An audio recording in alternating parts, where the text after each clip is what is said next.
get to it in a minute, and homosexual couples to materialize parenthood.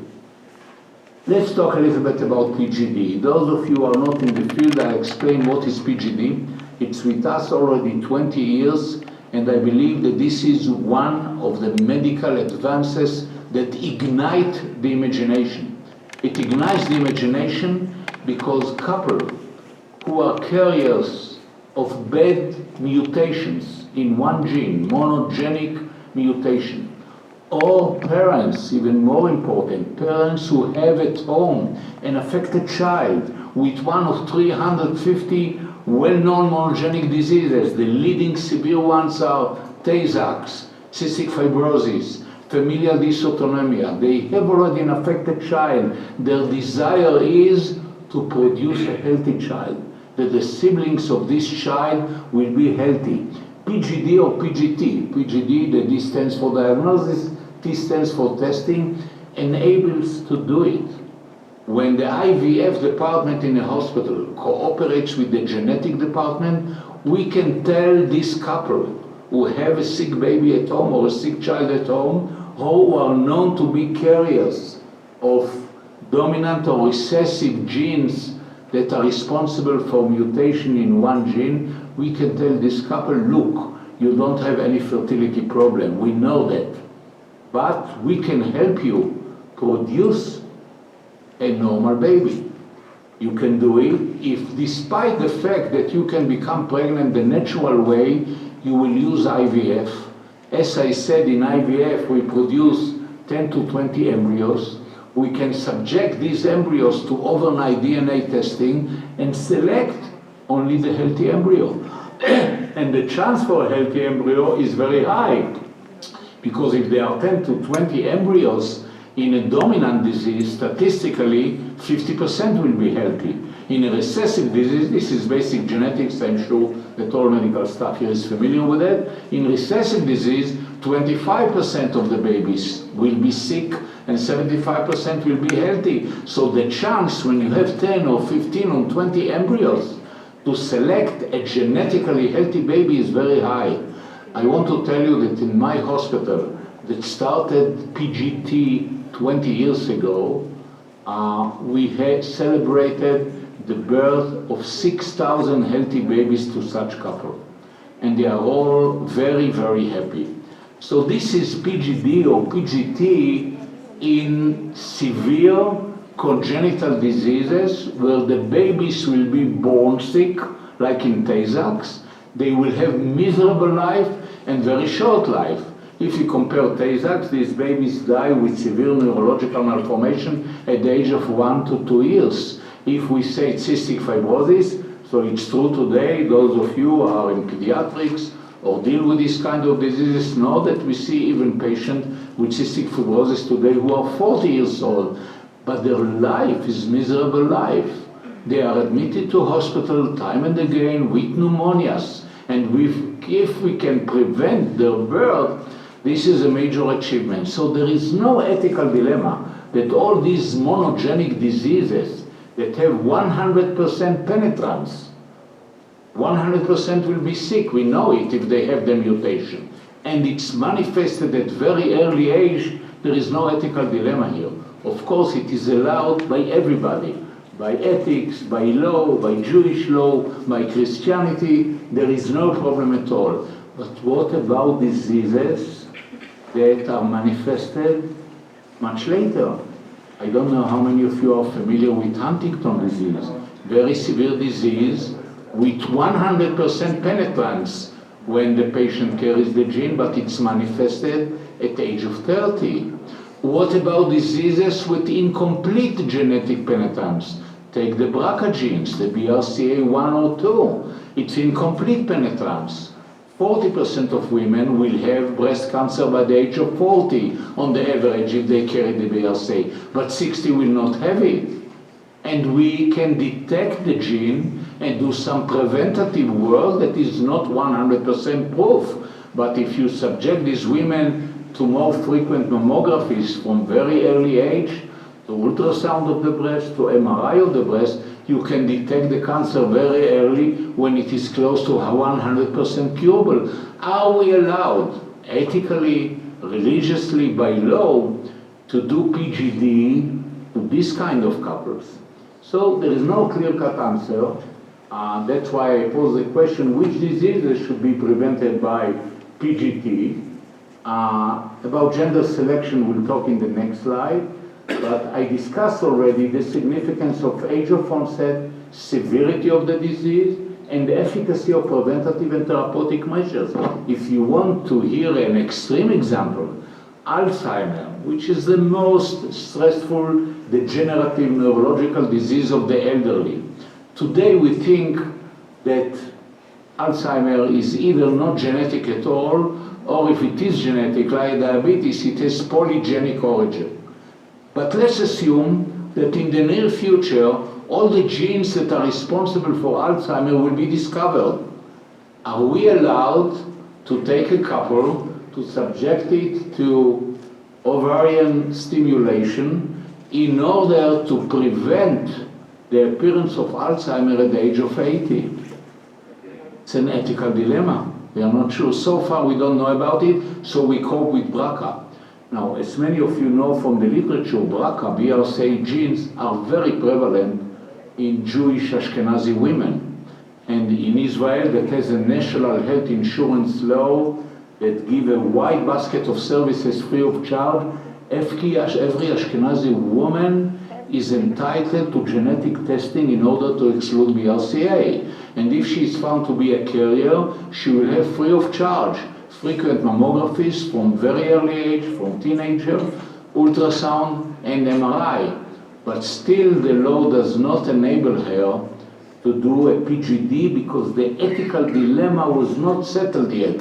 Is it allowed really, even in terms of cost to the public, to do PGD in order to produce a baby who is a baby to a couple with BRCA, whether both of them, the husband and the wife, the man and the woman are carriers, or only the woman is a carrier? Is it permissible to produce PGD, which is a very expensive procedure, about $40,000, to do it in order to prevent the birth of a BRCA carrier and to guarantee that this disease that does not have 100% penetrance, that can be prevented by 90% of the time by follow-up from early age? So the consensus right now is that we don't do PGD to this, but the Israeli Public Basket of Services finances every expense that relates to PGD for patients who have a sick boy at home, sick boy or a girl, and if definitely if they underwent for some reason, the ultra-Orthodox community in Israel that marry not out of love by matchmaking, before they fall in love, one meeting between the couple, if they like each other, they get married. It's very interesting. This ultra-Orthodox community that usually is not cooperating with modern medicine, they all do genetic testing before marriage. And they do it anonymously, and you know, the genetic laboratory will call and say, number 279 should not marry number 154, because they are both carriers of bad genes, of Tay-Sachs gene, of cystic fibrosis genes, and they have 25% chance in recessive diseases to have a sick baby. So by the Jewish law, PGT is permitted, again, because of this strong commitment to be fruitful and multiply. We are approaching the end of this lecture, another 10 minutes. Gender selection. Are we allowed by PGT, you know, we subject these embryos, these blastocysts, we subject them to DNA testing, so we know their gender. Are we allowed to select the gender? What are the ethical dilemmas involved? First of all, the demographic balance. And I'll give you the statistic and what is happening in Israel. 2/3 of the couples, if they have a chance, they are asking, excuse me, the girls here, they're asking for a boy. So the demographic balance will be, and what about bearing the cost? Is it not the top of the slippery slope of PGD? What do I mean by the slippery slope? Because eventually, if we do PGD to everybody, every couple would like to have the perfect baby, to select the color of his eyes, the color of his hair, definitely his talents, and so on. And this is a slippery slope that should not be allowed. Where do we stop? Don't we stop at the gender selection? So, first of all, don't forget that there are sex-linked diseases. Hemophilias are only among males. So definitely the law, the ethics, the religious Jewish approach allows to do gender selection in sex-linked diseases. But if it is sex-linked, it's a danger. You don't want to produce an hemophiliac. But curiously enough, and I was surprised to hear it, there are certain people in Israel that when they have many babies from the same gender, I hate to say mainly girls, they suffer emotionally. If you take, for instance, the Jews that came to Israel from Yemen, the Yemenites, having only girls is a burden, is an emotional and psychological burden on the couple, sometimes leading to divorce. You can't bear me boys, you're not worth enough.